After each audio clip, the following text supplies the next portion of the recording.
की शुरुआत सबसे पहले ब्रेकिंग न्यूज के साथ करेंगे। मुहर्रम की गाइडलाइन पर कल्बे जवाद बोले, गाइडलाइंस नहीं, वारंट जारी किया गया है। आपको बता दें, एक जो सर्कुलर कोरोना मुहर्रम को लेकर जारी किया गया है, उस पर विवाद छिड़ गया। मुहर्रम के झगड़े का जड़ बताया जा रहा है। शिया सुन्नी सब मुहर्रम मनाते हैं, ये एडीजीपी का बयान बर्दाश्त नहीं होगा। आपको बता दें, भाषा को लेकर यहाँ पर सवाल उठाए गए। मुहर्रम को लेकर गाइडलाइंस जारी की गई, जो सर्कुलर आया है उसमें भाषा को लेकर शिया समुदाय के लोगों ने आवाज उठाई है, नाराजगी जताई है। शिया समुदाय का कहना है कि उनकी धार्मिक भावनाओं को ठेस पहुंचा है। शिया समुदाय के ऊपर गलत इल्जामात लगाए गए हैं। इस तरीके के आरोप शिया समुदाय की ओर से लगाए जा रहे हैं। एडीजीपी के पत्र में क्या कुछ बातें हैं वो आगे आपको बताएंगे। यूपी में मुहर्रम के लिए जो सर्कुलर जारी किया गया है, उस पर विवाद छिड़ गया है। शिया धर्मगुरुओं ने भाषा पर अपनी नाराजगी जाहिर की है।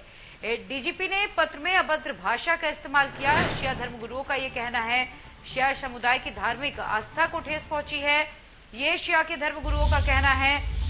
साथ ही वो ये भी कह रहे हैं कि जब तक इस पर माफी नहीं मांग ली जाती है, तब तक पीस कमेटी में पीस जो मीटिंग बुलाई गई है उसमें भी कोई शामिल नहीं होगा।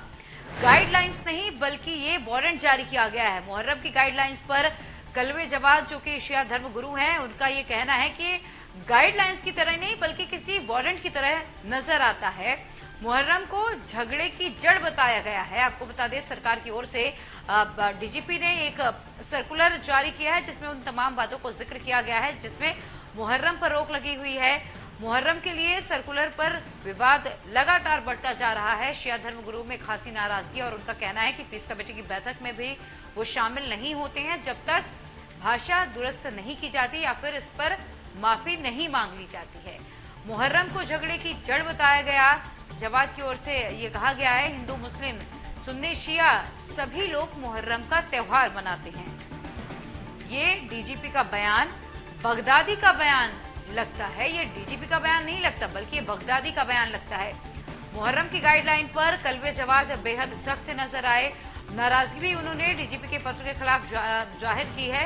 उन्होंने कहा कि गाइडलाइंस नहीं लगती, बल्कि किसी वारंट की तरह नजर आता है। ये बगदादी का बयान लगता है, ना कि डीजीपी का। हिंदू मुस्लिम सुन्नी शिया सभी लोग मिलकर मुहर्रम का त्योहार मनाते हैं, और धर्मगुरुओं में खासी नाराजगी है भाषा को लेकर। आपको बता दें, शिया धर्मगुरुओं का कहना है कि जब तक इस पूरे मामले में माफी नहीं मांग ली जाती है, इस सर्कुलर को वापस नहीं ले लिया जाता है, तब तक वो ऐसे ही अपनी नाराजगी व्यक्त करते रहेंगे और पीस कमेटी में भी कोई शामिल नहीं होगा। और अब ये पूरा विवाद लगातार बढ़ता हुआ नजर आ रहा है। शिया धर्मगुरुओं ने सर्कुलर पर जो भाषा है उस पर अपनी नाराजगी साफ तौर पर यहां पर जाहिर की है।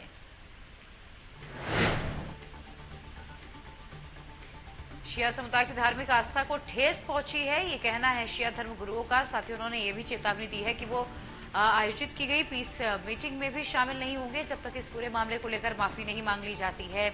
मुहर्रम को झगड़े की जड़ भी बताया। हिंदू मुस्लिम सुन्नी शिया सब मुहर्रम मनाते हैं, धर्मगुरु का कहना है। ये डीजीपी का बयान नहीं, बल्कि बगदादी का बयान ज्यादा नजर आता है। मुहर्रम के लिए जो सर्कुलर डीजीपी की ओर से जारी किया गया, उसे लेकर लगातार विवाद छिड़ता हुआ दिखाई दे रहा है। मुहर्रम की गाइडलाइंस पर जो धर्मगुरु हैं शियाओं के, वो खासे नाराज हैं, और उन्होंने कहा कि मुहर्रम झगड़े की जड़ है। मुहर्रम को लेकर इस तरह की जो गाइडलाइंस जारी की गई है, ये किसी वारंट से कम नजर नहीं आता, और ये किसी डीजीपी का बयान नहीं लगता, बल्कि बगदादी का बयान ज्यादा नजर आता है। और खुर्रम निजामी मेरे सहयोगी और अधिक अपडेट के साथ जुड़ चुके हैं। खुर्रम, लगातार जो शिया धर्मगुरु हैं उनमें नाराजगी है सर्कुलर को लेकर, डीजीपी की ओर से जो जारी की गई है, ये कहा जा रहा है कि ये किसी बगदादी का बयान ज्यादा लगता है, ना कि डीजीपी का। कितना ज्यादा ये विवाद बढ़ चुका है, इसे लेकर के सरकार की ओर से अभी तक कोई प्रतिक्रिया सामने आई?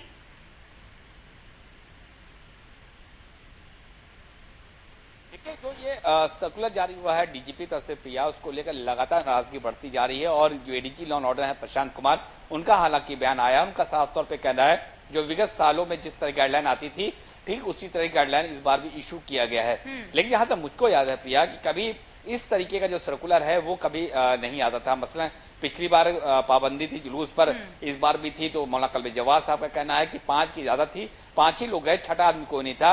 ईद की बकरीद की नमाज तक नहीं पढ़ाई गई मस्जिदों में, ताकि कोरोना का जो गाइडलाइन है उसका पालन किया जा सके। तमाम तरीके की एहतियात बरतते हैं, लेकिन जिस तरीके की बात सर्कुलर में की गई है कि आप उपद्रव हो सकता है, असामाजिक तत्व शामिल हो सकते हैं, जो प्रतिबंधित पशु हैं उसका वध किया जाता है, यौन शोषण की बात है, तो इन सबको लेकर बेहद नाराज है मौलाना कल्बे जवाद। उनका कहना है कि ये किसी आला अधिकारी जो पुलिस का है उसका बयान, उसकी लिखाई नहीं हो सकती, उसका ही सर्कुलर नहीं हो सकता।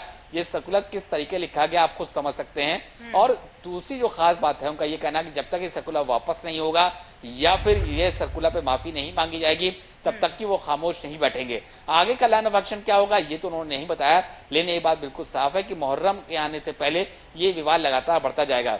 अब मौलाना कल्बे जवाद का कहना है कि वो इस बात को लखनऊ से दिल्ली तक की योगी आदित्यनाथ हो उनके भी संज्ञान में लाएंगे बात, और उनसे इल्तिजा करेंगे, उनसे गुहार लगाएंगे, दिल्ली में भी बात करेंगे। अगर लखनऊ से बात नहीं बनी तो जाहिर सी बात है आने वाले वक्तों में ये जो विवाद है वो थमने का नाम नहीं लेगा।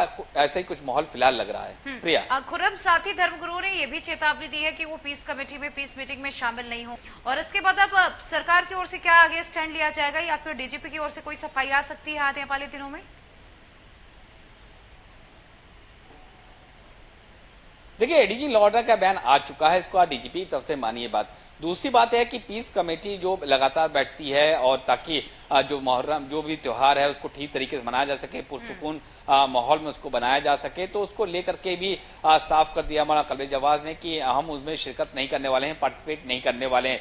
तो यानी कि एक तरीके से जो कम्युनिकेशन था वो ब्रेक हो गया है। और अब जब तक कि सर्कुलर पे नहीं बात होगी, जब तक सर्कुलर के अल्फाज वापस नहीं लिए जाएंगे, या सर्कुलर निरस्त नहीं होगा, या फिर नया सर्कुलर नहीं आएगा, या फिर डीजीपी साहब तरफ से कोई बयान नहीं आता है, तब तक ये मामला चलता रहेगा। लेकिन फिलहाल सबको इंतजार है, क्योंकि एडीजी लॉ ऑर्डर का बयान आ चुका है, तो अब वो कम है कि डीजीपी का बयान कोई आएगा। हाँ, सर्कुलर में कुछ रेक्टिफिकेशन होता है, कुछ चेंज, ये तो आने वाली है। लेकिन एक बात बिल्कुल साफ है कि जब तक की सर्कुलर पे कोई बात नहीं होगी, सर्कुलर के जो अल्फाज हैं लेकर के सफाई नहीं आएगी, तब तक की ये जो लॉगर हेड वाली स्थिति है वो बनी रहेगी। खुर्रम, मैं चाहूंगी एक बार दर्शकों को आप उस सर्कुलर के बारे में बाकायदा डिटेल से समझाएं कि उस सर्कुलर के भीतर क्या क्या तथ्य लिखे गए हैं जिसको लेकर नाराजगी है।